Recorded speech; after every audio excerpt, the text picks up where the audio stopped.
Hey everyone, it's Daily Linux here, and today I just want to give you my first update on my experience with Manjaro so far. I may do one in the future, saying how things change and how I interpret things later on. I'm still learning this operating system, so cut me some slack a little bit, or give me a little update on what I can change, or anything like that. If you are a master at Manjaro or something like that, please let me know in the comments and what I can do to make it even a better experience. But other than that, um, I had really no issue with Manjaro for the first week so far. There was one slight hiccup, maybe. Maybe it was just me not doing properly update or something. But my problem was that, let's say I was using OBS or Firefox, watching YouTube videos, or let's say VLC at the same time, and they would one would run on a different output. Let's say one would run out on my HDMI out, my speaker output, and one would be running on my headset output, which made no sense to me at first. It was really, really, really odd at first.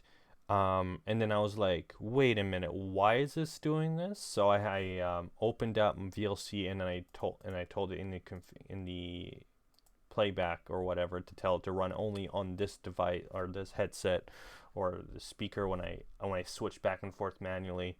So that was the only issue I had. Um, the pausing when switching like devices, the pausing of the let's say videos, which is normal, I think is not normal. I don't know if it is. I don't know, but that was a kind of an annoying thing. But I got used to it, so I don't mind it anymore. As much as I did in the very beginning of using Manjaro. I was like, why is it pausing when switching audio outputs, which made no sense. But that was just my annoyance of comparing it to Windows, let's say, because Windows doesn't have that issue where you switch to device output, audio outputs, and there's no pause. It doesn't pause any video playback or anything like that, or audio playback. That's just me, and a little annoyed by that, but that's easily remedied by just getting used to it. Or maybe there is a plugin that stops the programs from doing that, or like a Pulse Audio script that prevents them from doing that. So if you know someone or a website that knows how to prevent, let's say, VLC from pausing when switching the audio output, please let me know, because I would love that. So I don't have to worry about always when I switch the audio outputs, that I don't have to always resume the video playback, because it always pauses when switching the audio output. So please let me know if there's a way to remedy that little slight annoyance. But other than that, it's not too much a big deal to me. But it would be nice for it not to happen in the future. But what can you do? I'm just learning everything as it is. Other than that, it's been this audio system is flawlessly. My Bluetooth system works flawlessly. I turned that off anyways, because I don't have anything Bluetooth related right now on around me to use. My Wi-Fi works, apparently. Wi-Fi works, and my Ethernet, obviously, which is odd. I didn't think Wi-Fi would automatically be detected, but it's integrated in my motherboard. So, and my Bluetooth is also integrated in my motherboard. So no problems here. Glad to see that. Um, I got DXVK to work. Um, using the add and remove software, obviously, through this setup, using AUR integration, which is fantastic, no less. Had no issues with that. Learning the whole how everything works.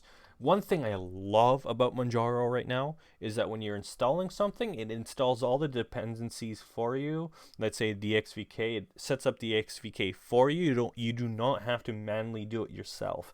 That's the one thing I love about Manjaro and Arch Linux based systems, where they give you freedom of just doing one click, and it installs all the necessary stuff for you. You do not have to manually set up things like other systems you have to do, like Peppermint, let's say, or Ubuntu. But I can't say from Peppermint exactly because I haven't really used it, Peppermint. But maybe that's what I just perceive it as. You got to do it manually, install everything manually. Linux Mint probably the same. Um, it really depends, honestly, on the operating system and how you can do it. I'm not 100% sure. I'm just pretty new to this whole setup, but I love the AUR system setup where it installs the DXVK for you, builds it, and you're just good to go. You can download a game using Lutris, enable DXVK, and you're golden. It's just fantastic. Um, the updates are fantastic as well. It installs all the necessary updates without bothering you or telling you to do a system restart.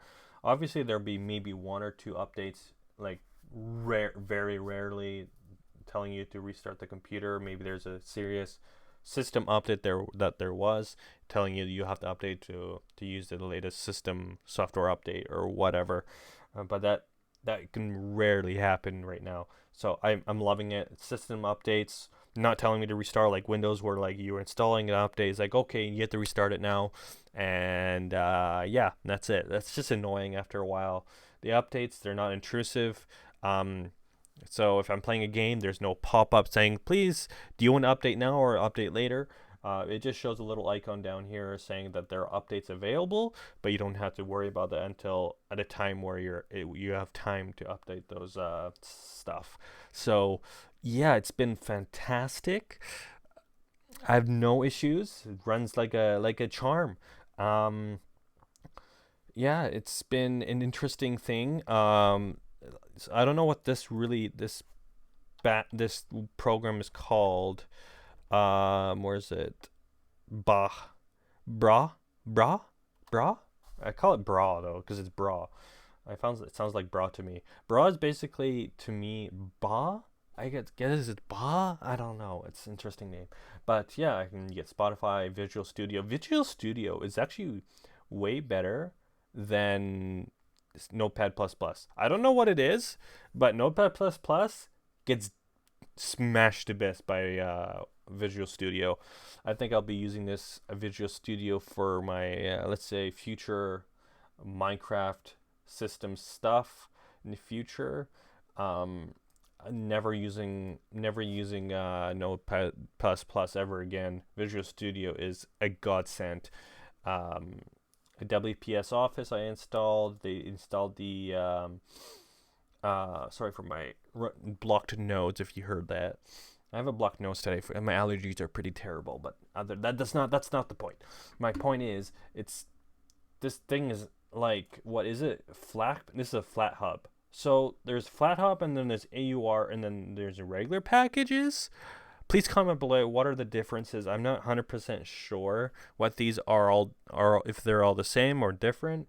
Please let me know in the comments and what you think. What these are. Someone may know more than I will in the comments saying, oh, this is that. And I'm like, oh, cool. This is something I didn't know about. I'm assuming this is kind of like a flat hub, or these are like cutting edge software, maybe. But I'm not 100% sure. But that's just what I interpret it as like cutting edge stuff, like 7-zip. Somehow I got 7-zip to work on here. There are some issues with 7-zip, obviously. It hates Linux, I guess. It always shows up an error, but it works anyways. It shows up an error when trying to archive something. I don't know, like WinRAR or something like that. Files or 7-zip files. Interesting. Anyways, WPS Office works flawlessly with this bra. I don't know. It's just bra. I call it bra, dude. Bra. It works flawlessly. I just have to install some WPS fonts through the add or remove software. I have to add some bra dependencies, like the fonts and stuff like that, so I can get like get the Microsoft fonts on here and stuff like that. So I got that to work flawlessly, and I'm burping in myself. Oh my god, I hate when I do that. Anyways, yeah, it's been my experience so far flawlessly, no problems. I'm just confused of different packages, different things do. Um, what are the differences from this, and then the AUR? Like, I don't understand really everything yet, but please comment below what are the differences are from compared from this to the add and remove software repo system here compared to this one. I'm not 100% sure because it's FlatHub and then Energy Tech. I don't know what these are exactly, but I'm assuming these are cutting edge here and semi cutting edge here. I'm not sure. Other than that, amazing operating system. Thumbs up to Manjaro's team and the community of Manjaro. It's amazing people. I haven't personally met anyone yet, but I'm assuming there are thousands and thousands of you guys out there. Keep up your great work. Keep the community going. Keep the Manjaro OS alive. I know that you all will. It's a fantastic operating system. No problems. Cutting edge stuff. Really clean. Really stylish. You can customize to what you want. I can change it. I can hit up the options here. I can customize my appearance, preferred applications. I'm still learning how to customize icons and stuff like that eventually here. But the XAC terminal, I downloaded the DPIN terminal, which is a resource hog, a slight resource hog, which is normal, I guess you could say, but it's far better than the actual system terminal that comes by default. I find the DPIN terminals, this DPIN system is way better than the default one from that they give you. Yeah, so I love this. It tells you how much the CPU is used, the RAM, the network. It's pretty awesome. So that's my experience with Manjaro. It's been fantastic. What are your experiences with Manjaro or Linux in general? What are your thoughts on Linux so far? Please comment below, and yeah, stay tuned for an upcoming video of a future video of what are my thoughts on what happened later on, or something's happened, or some issue happened, or whatnot. We'll see what happens. Other than that, take care, have a wonderful day, evening, stay open source, and I see you guys next time. Take care.